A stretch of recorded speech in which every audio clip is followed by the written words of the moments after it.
আসসালামু আলাইকুম প্রিয় দর্শক।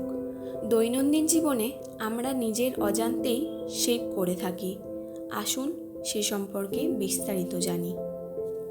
জামজাম ইবনে জুস আল ইমামি বর্ণনা করেন, বিখ্যাত সাহাবী আবু হুরায়রা আমাকে বলেন, হে ইমামি, তুমি কোনো মানুষকে কখনোই বলবে না আল্লাহর কসম আল্লাহ তোমাকে কখনোই ক্ষমা করবেন না, কিংবা একথা বলবে না যে আল্লাহ তোমাকে জান্নাতে প্রবেশ করাবেন না। উত্তরে আমি বললাম, হে আবু হুরায়রা, এটা এমন একটা কথা যেটা আমরা নিজেদের মধ্যে এবং সাথীদের মধ্যে রাগেতে বলে থাকি। সাহাবী আবু হুরায়রা বললেন, তোমরা একথা বলিও না, কারণ আমি নবী সাল্লাল্লাহু আলাইহি ওয়াসাল্লামকে বলতে শুনেছি, বানি ইসরাইলদের মধ্যে দুজন লোক ছিল, একজন খুবই ইবাদতকারী এবং অন্যজন পাপী। এই দুজনের মধ্যে গাঢ় বন্ধুত্ব ছিল।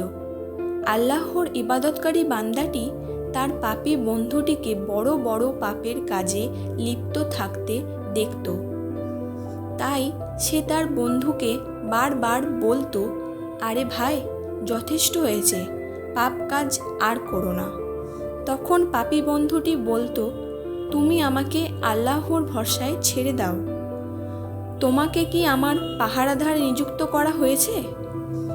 এইভাবে ওই পাপী বান্দাটি পাপ কাজ করতে থাকে।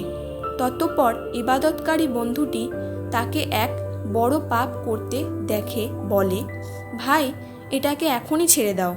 এর উত্তরে সে বলে, তুমি আমার ও আমার আল্লাহর মাঝে এসো না, তোমাকে কি আমার চৌকিদার বানানো হয়েছে?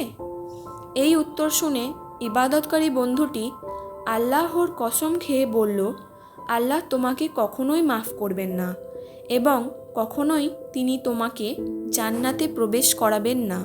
তারপর আল্লাহ তাআলা ওই দুই বন্ধুর কাছে এক ফেরেশতাকে পাঠিয়ে তাদের রূহ কবজ করলেন। এরপর দুজনকে এক জায়গায় করে আল্লাহ তাঁর পাপী বান্দাটিকে বললেন, তুমি আমার দয়াতে জান্নাতে প্রবেশ করো।